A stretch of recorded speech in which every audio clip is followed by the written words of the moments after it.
Hello once again very welcome in our YouTube channel PSC Panchayat. जैसा कि आप सभी जानते हैं कि हमने पिछले वीडियो पे हमने ये डिस्कस किया था कि हम किस तरीके से इकोनॉमी के सिलेबस पे हमने डिस्कशन किए थे एंड इसके बाद हमने आपसे प्रॉमिस किए थे कि हम इंट्रोडक्शन से स्टार्ट करेंगे एंड अपकमिंग लेक्चर्स में हम जितने भी हमारे पोर्शंस होंगे हमारे इकोनॉमी के सेक्शंस पे उन सारी इकोनॉमी को हम वन बाय वन सॉल्व करेंगे। So today myself is Vaibhav Khare and I am going to take your section economy.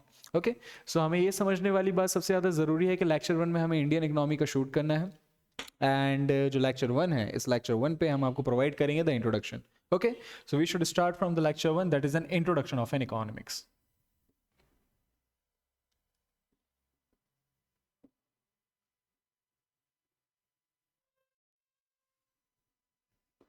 Okay, so we will start from the introduction of an economics. तो सबसे first हमें ये चीज़ मैं आपसे question करना चाहूँगा, what do you understand by the term economics.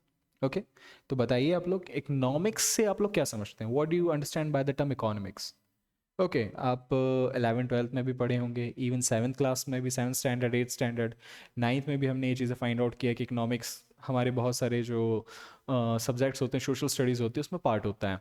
And even हमने बचपन से इन चीज़ों के बारे में पढ़ा है। अर्थव्यवस्था, आप सभी को इनके बारे में बहुत अच्छे से पता होगा। सबसे ज़्यादा इंपॉर्टेंट ये समझना है कि ये इकोनॉमिक्स वर्ड बना कैसे। Okay, how the economics word made.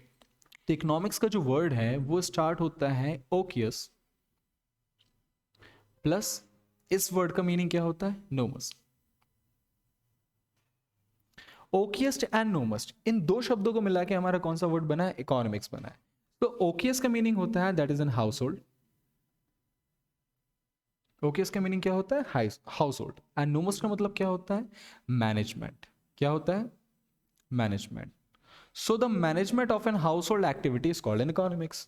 So the management of an household activity is called an economics. समझ में आया, वेरी इजी है।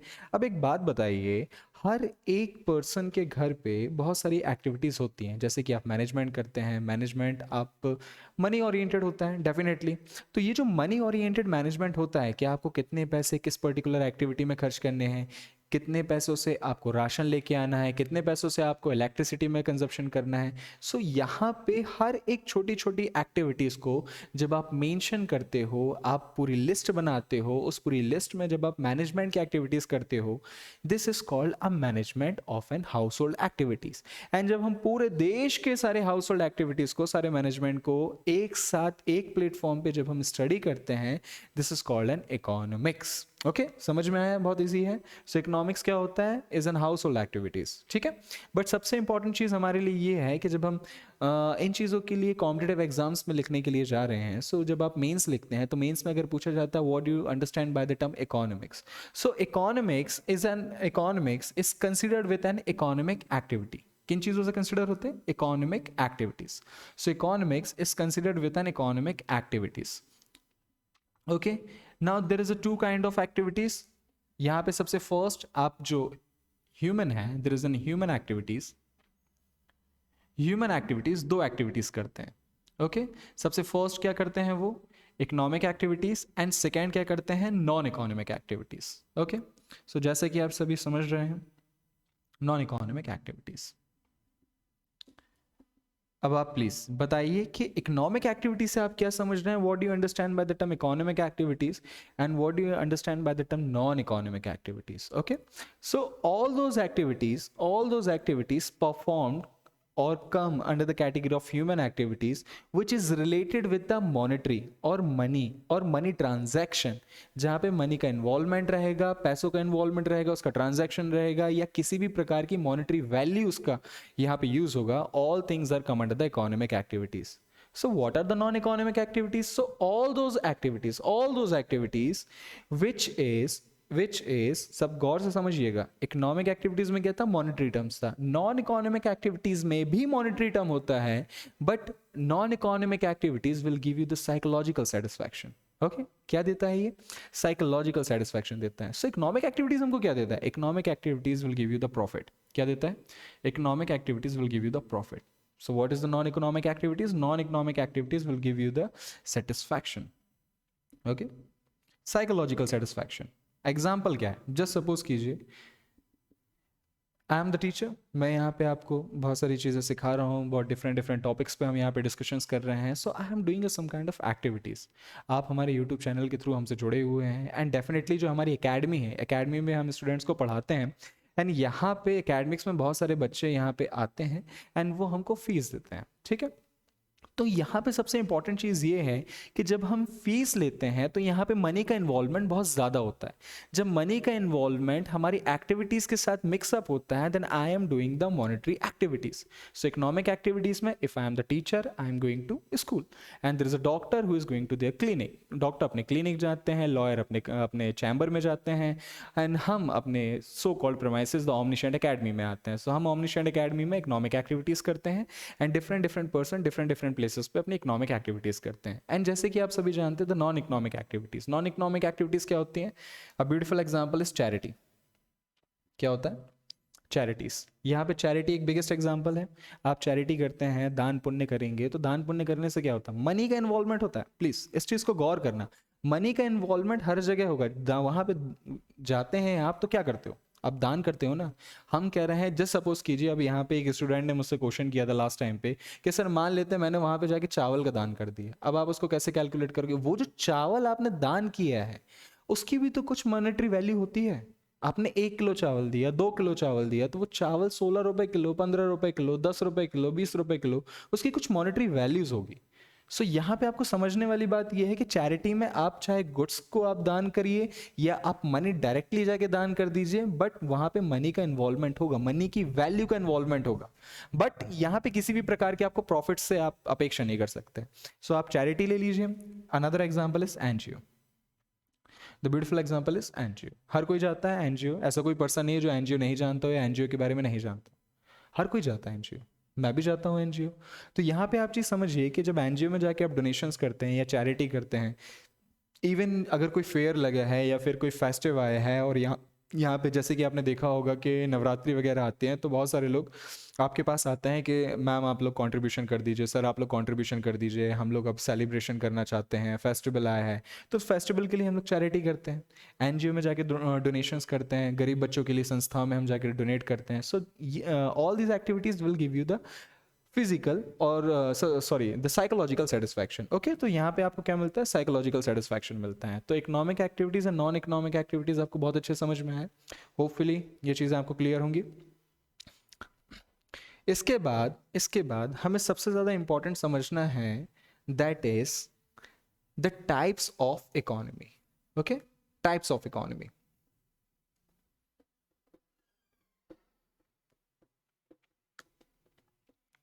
Types of economy.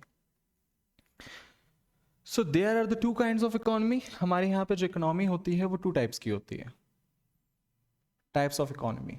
अब सबसे इंपॉर्टेंट चीज हमारे लिए ये है, types of economy on the basis of their engagement in economic activities. On the basis of their engagement in economic activities. So there are the 2 kind of economy. सबसे first क्या होती है? There is a simple economy. एक हमारे सामने होती है simple economy, एक होती है हमारे सामने complex economy. The another one is complex economy. Okay, so what is a simple economy and what is a complex economy? चलिए जल्दी जल्दी आप कमेंट सेक्शन पे जाके यार कमेंट कीजिए एंड प्लीज बताइए कि सिंपल इकोनॉमी क्या होती है, कॉम्प्लेक्स इकोनॉमी क्या होती है. चलिए आपको 10 सेकंड का हमने टाइम दिया, प्लीज जल्दी बताइए.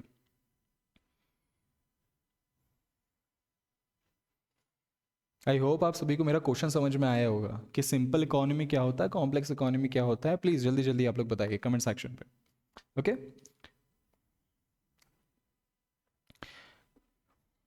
the time up. Simple economy is considered those economy where the economic activities or the engagement among the person in a least number.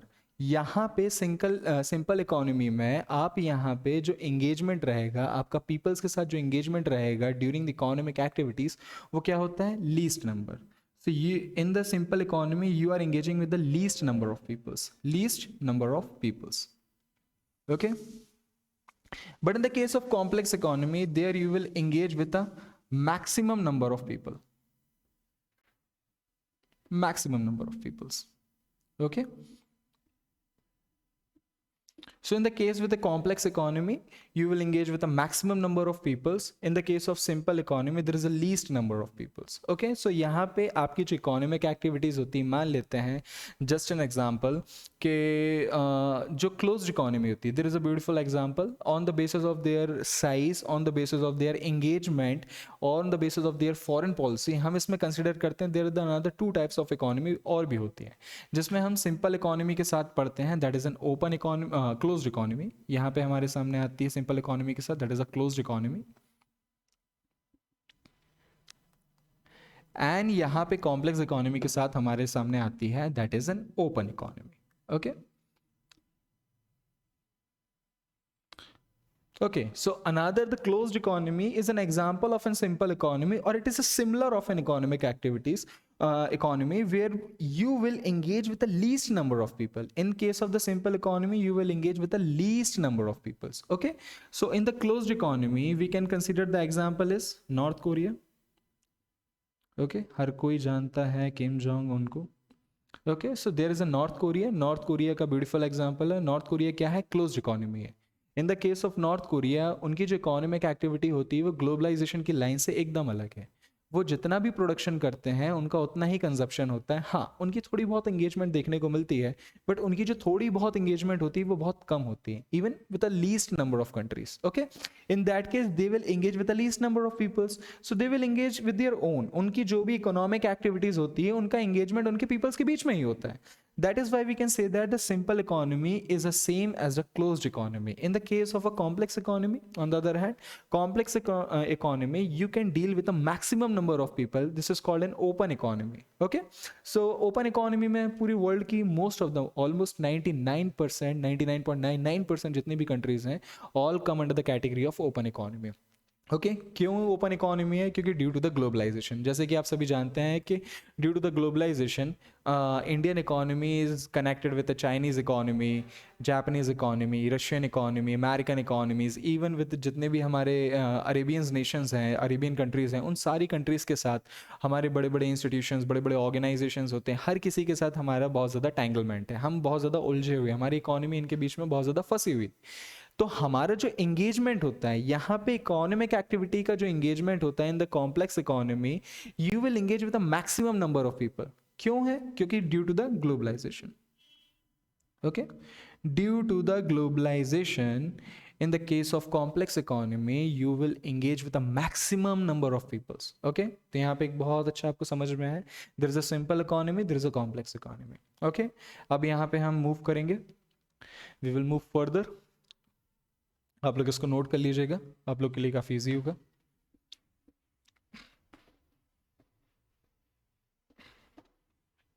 Next, I hope आप सभी को ये चीज़ें समझ में आई होगी कि कॉम्प्लेक्स इकोनॉमी क्या होती है, सिंपल इकोनॉमी क्या होती है। There is a direct question आपसे पूछा जाएगा on the basis of their monetary activities, आप किस तरीके से कंसिडर करते हैं कि इकोनॉमी सिंपल इकोनॉमी है एंड कॉम्प्लेक्स इकोनॉमी है।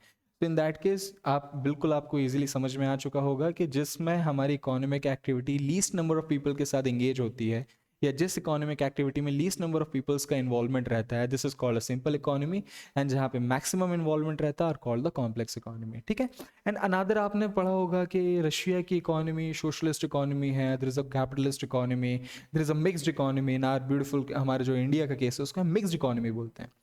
तो ऐसा क्यों एंड किन कारणों से, what are the reason behind we can consider the types of economy are the capitalist one, the socialist one and the mixed one. So please इस चीज के साथ आप हमारे साथ बने रहिए। टाइप्स ऑफ इकोनॉमी, यहाँ पे फिर हम पढ़ेंगे द टाइप्स ऑफ इकोनॉमी,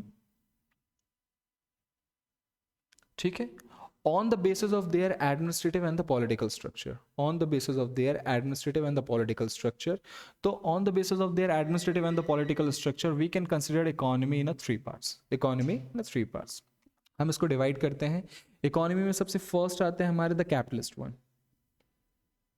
कौन आते हैं हमारे सामने? The capitalist economy. And the next one is the socialist economy, socialist economy, and the last one is the mixed economy. Okay, the last one is the mixed economy. So please आप यहाँ पे comment section में बताइए what is a capitalist economy, what is a socialist economy and what is a mixed economy. Again I'll give you the 1 minute 1 minute का time है, 1 minute पे आप लोग प्लीज उसको बताइए कि कैपिटलिस्ट इकोनॉमी क्या होती है, सोशलिस्ट इकोनॉमी क्या होती है एंड मिक्स्ड इकोनॉमी क्या होती है. Okay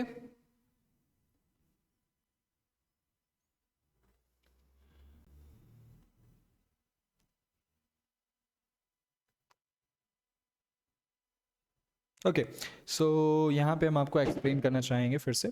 So the capitalist economy are those economy which is considered as an open economy where everything is controlled by the market forces. So what are the market forces? हम आगे आपको explain करेंगे. यहाँ पे आपको बस इतना समझना है, the market forces, demand and supply. ठीक है. So capitalist economy are those economy where everything is controlled by whom? Everything is controlled by market forces. Everything is controlled by market forces. When everything is controlled by the market forces, that is demand and supply. Demand and supply. Okay, so in the case of capitalist economy where everything is controlled by the market forces, that is the demand and supply. In the case of socialist economy, please bear with me in that case. In the case of socialist economy, everything is controlled by whom? Everything is controlled by government. Everything is controlled by whom? Everything is controlled by the government. So यहाँ पे government control करेगी the demand, the supply, the production, the consumption, the distribution. Everything is controlled by, even 99% जितनी भी economic activities होती है in the case of socialist, everything is controlled and manage by the government. In the case of the capitalist economy we can easily say that everything is controlled and manage by the demand and supply. So यहाँ पे जब everything is controlled by the demand and supply, तो यहाँ पे capitalist economy का main motto क्या होना चाहिए? कैपिटलिस्ट इकोनॉमी का मेन मोटो होता है प्रॉफिट मैक्सिमाइजेशन. क्या होता है? Profit maximisation. Profit maximisation. In the case of socialist economy जब हर चीज गवर्नमेंट कंट्रोल करेगी, तो भैया सिंपल सी बात है, गवर्नमेंट किसके लिए कंट्रोल करती है? Government for the peoples, to the peoples. So in the case of socialist economy यहां पे हमने क्या फाइंड आउट किया है? The motto behind the socialist economy is what? Social welfare. यहाँ पे क्या इंपॉर्टेंट है? सोशल वेलफेयर इंपॉर्टेंट है. तो social welfarism is considered under the category of socialist economy and the profit maximisation is a cause of, what we can say that the conclusion of the capitalist economy. Okay, so capitalist and socialist आपने बहुत easily तरीके से समझा. capitalist economy क्या होती है? where everything is controlled by the market forces, and here everything is controlled by the government. Here everything whatever the economic activities has happened in an capitalist economy, the motto behind is the profit maximization. In the case of socialist economy, whatever economic activities happen is the reason is the social welfare. Okay, so what are the biggest example of the capitalist economy? आप लोग बिल्कुल बताइए, what are the example of the capitalist economy? Very good, I hope आप सभी को पता होगा, that is America. So America is the biggest example of the capitalist economy. And what are the biggest example of the socialist economy? In the case of socialist economy, there is a Russia.